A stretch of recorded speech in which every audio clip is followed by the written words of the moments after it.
Hi, my name is Doug with Wood Engineering, and this week's episode is a follow-up episode to last week's episode about my hand miter saw setup.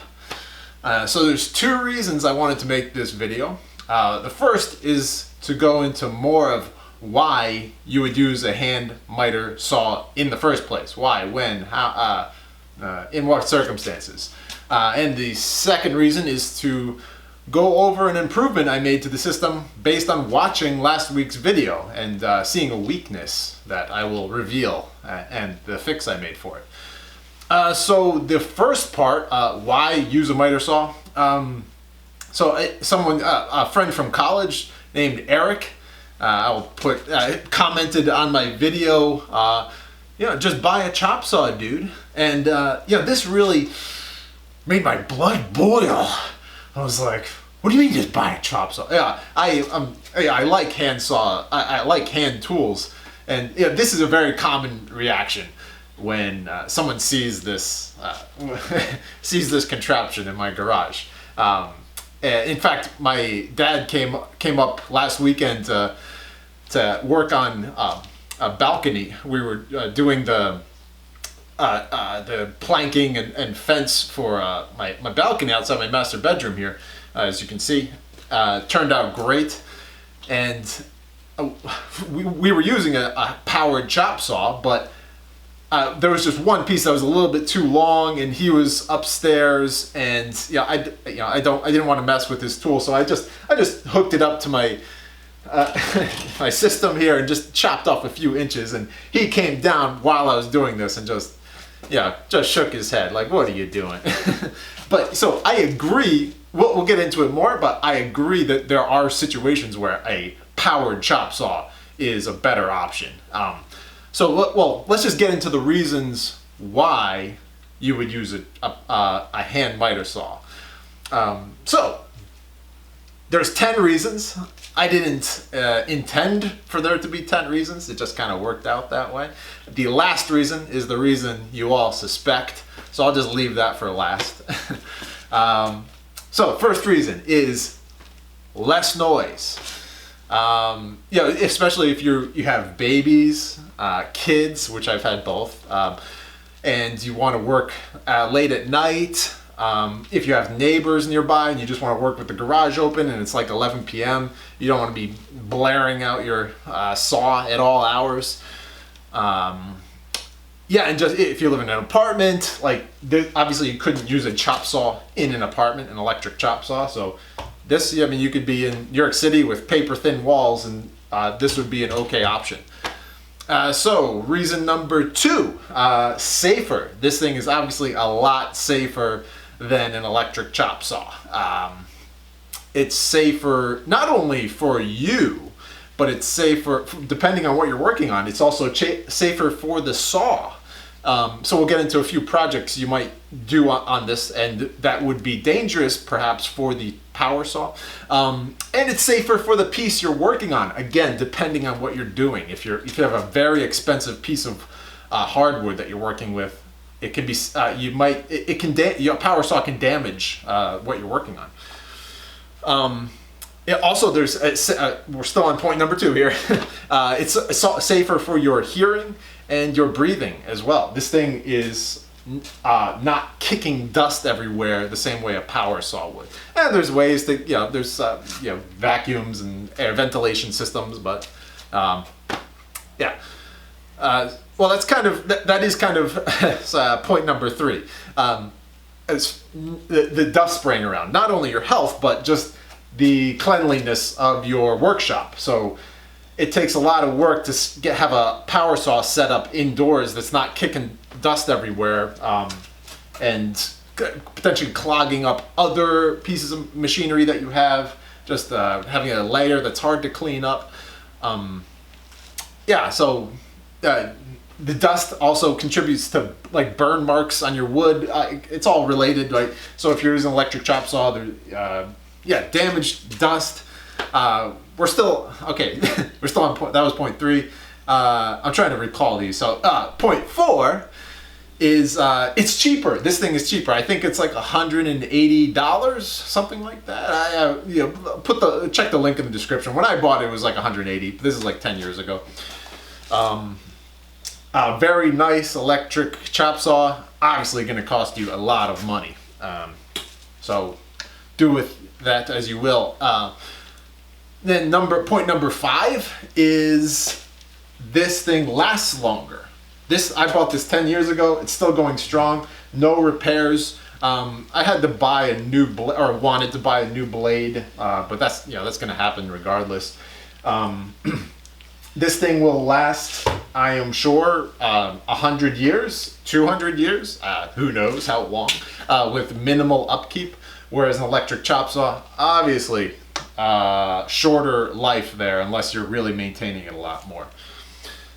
Easier to, as I said, easier to repair. There's only so much that could even go wrong with this, and whatever does go wrong, I'm pretty confident I could fix it. But so far, again, nothing's gone. I mean, I've totally abused this thing, and nothing's happened to it. Reason number 6 for using a hand miter saw. It's a good workout. So if you have like a lot of pieces to cut, sure, you're gonna blast through them with an electric chop saw. No, I mean, no questions. You're gonna do it faster, but you're not. This is an opportunity to get a workout, especially if you have good form and you're switching sides for every piece you cut. And not only that, if you let's say adopt this philosophy more into your life of using hand tools, you can you're saving money in many ways. Like you can. I know it's a bit crazy, but you're saving money on gym memberships potentially. I mean, this is depending on what you're doing. This is a lot of physical labor, and it's a good functional workout if you're doing things yourself. So, reason number 7: this thing is zombie apocalypse proof. So that when the zombie apocalypse happens, I will still be happily sawing pieces of wood in my garage, while you suckers with electric chop saws will just be left to your own device. You'll be begging me to saw pieces of wood for you. Number 8. So this saw is almost a requirement for many projects that I do, where it's almost impossible, I would say, almost impossible to use a powered chop saw to the same effect.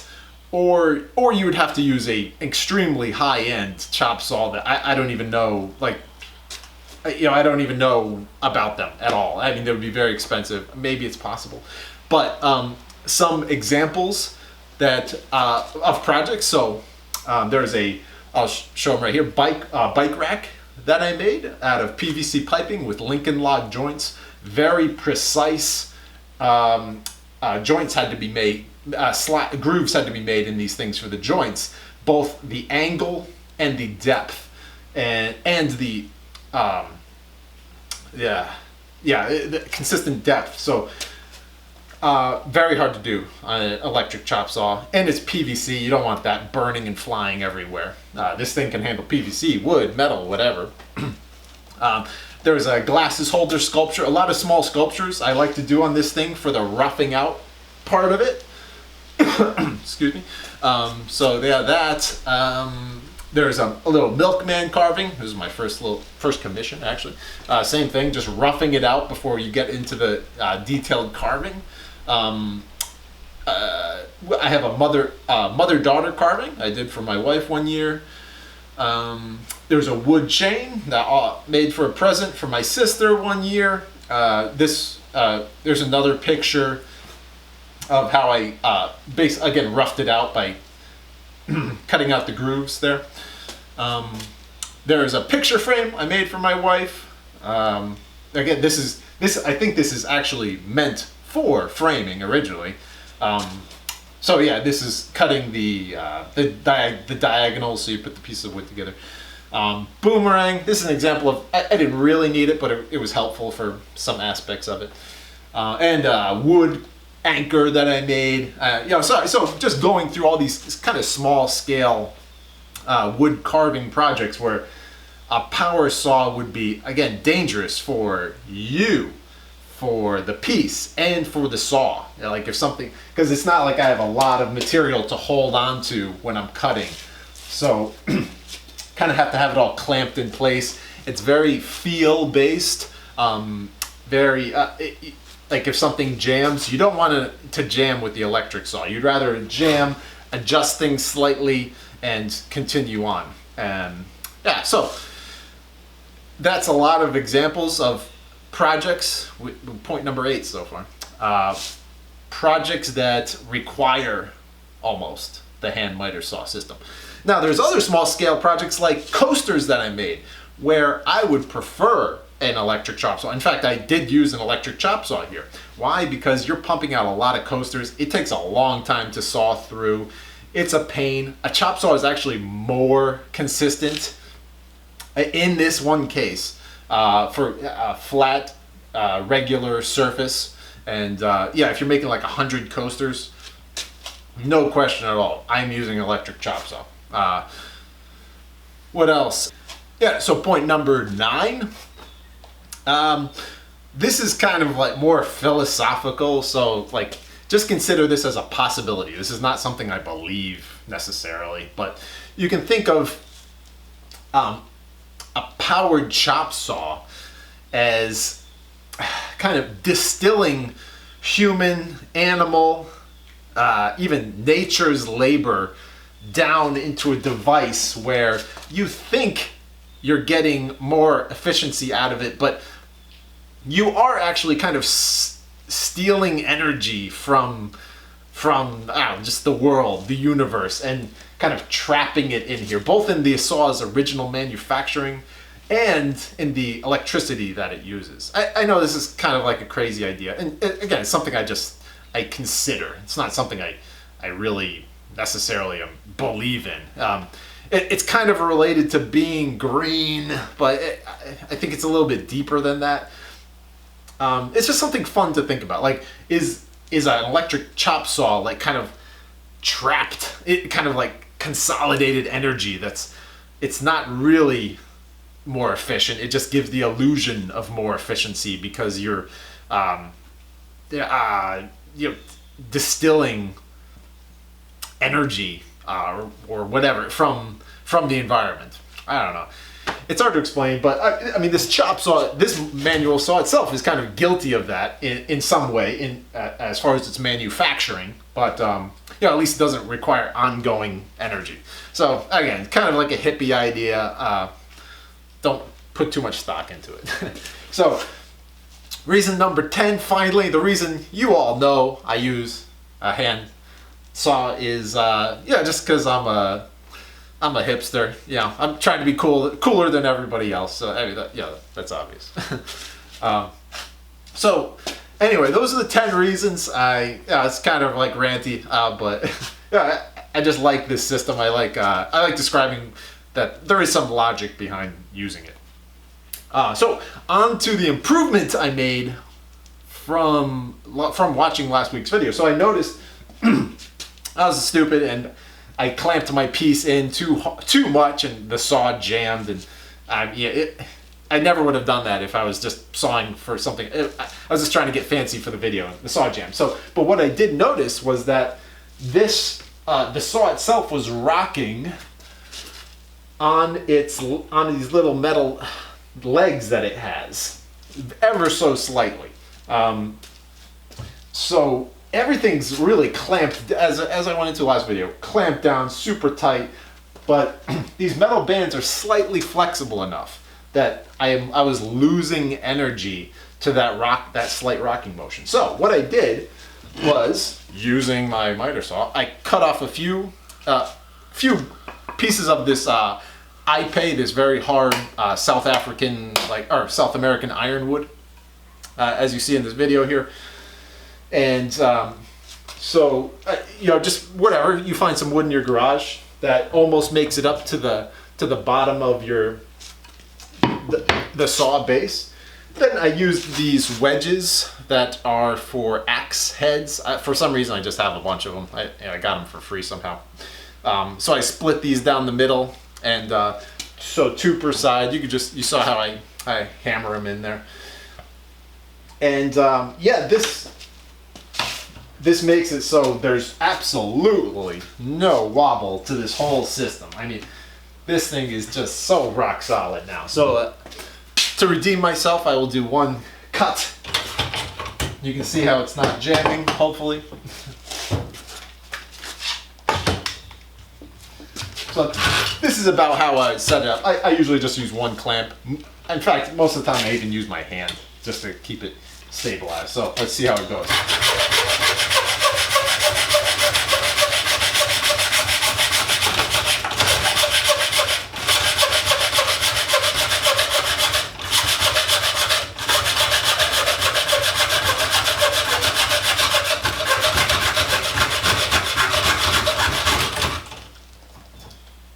Yeah, pretty good.